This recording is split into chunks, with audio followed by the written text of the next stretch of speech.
She laughed. Right there, under the golden lights of the company gala, with her champagne glass half raised and her boss's hand a little too close to her waist, she laughed at me. "Maybe one day," she said, turning to the small crowd, "he'll make enough from his little projects to buy real wine." The table roared. I didn't. I smiled, just slightly, the kind of smile people mistake for patience. What she didn't know, what no one there knew, was that 2 days earlier I had signed the transfer papers. My patent, 7 years of sleepless nights, near bankruptcy and ridicule, was gone, sold, for $173 million.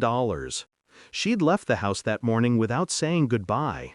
I watched her go, her perfume lingering longer than her love ever did. I'd already known about the affair. The text messages weren't even subtle anymore.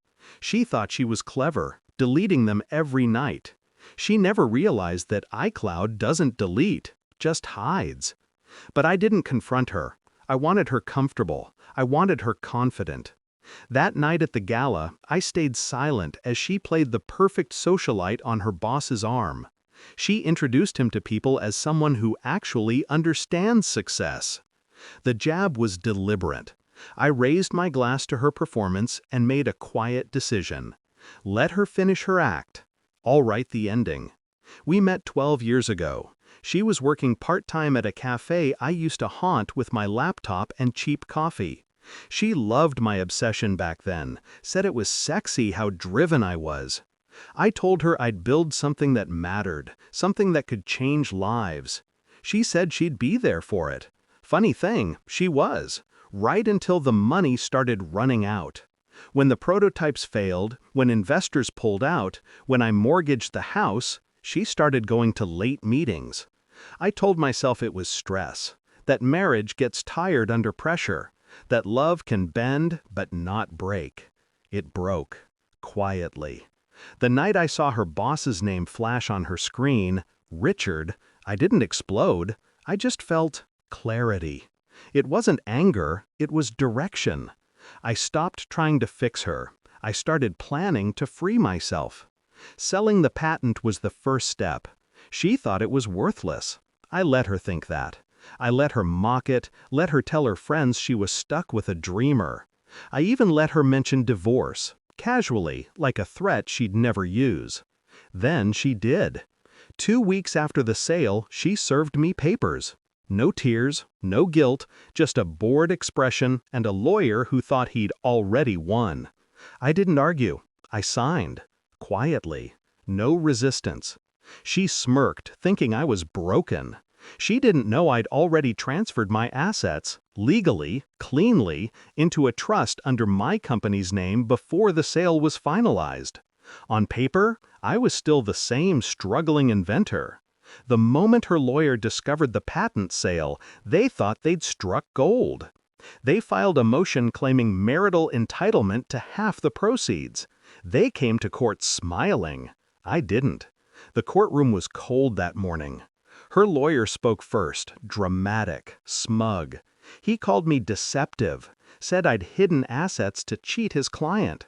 She sat beside him, dressed in white, irony dripping off her like cheap perfume. When my turn came, I handed the judge a single folder.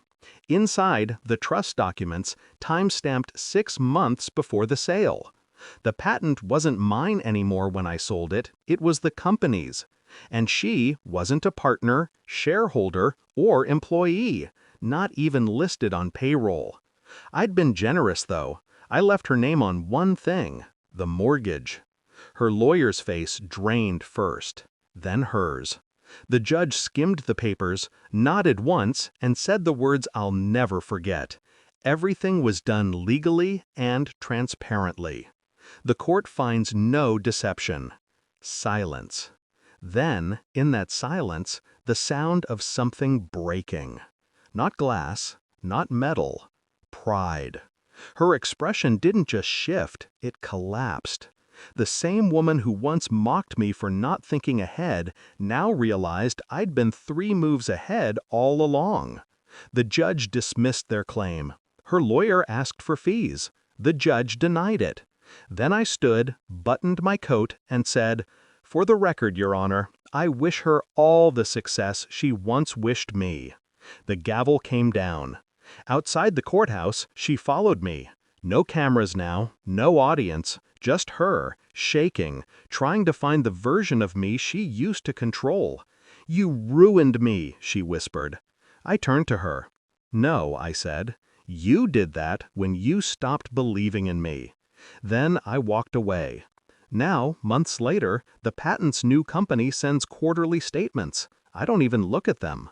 The money doesn't excite me anymore. What satisfies me is silence, the absence of her voice, the peace of being underestimated one last time. She traded loyalty for luxury. I traded heartbreak for strategy. And in the end, I learned something simple. Sometimes the best revenge isn't destroying someone, it's letting them realize they destroyed themselves.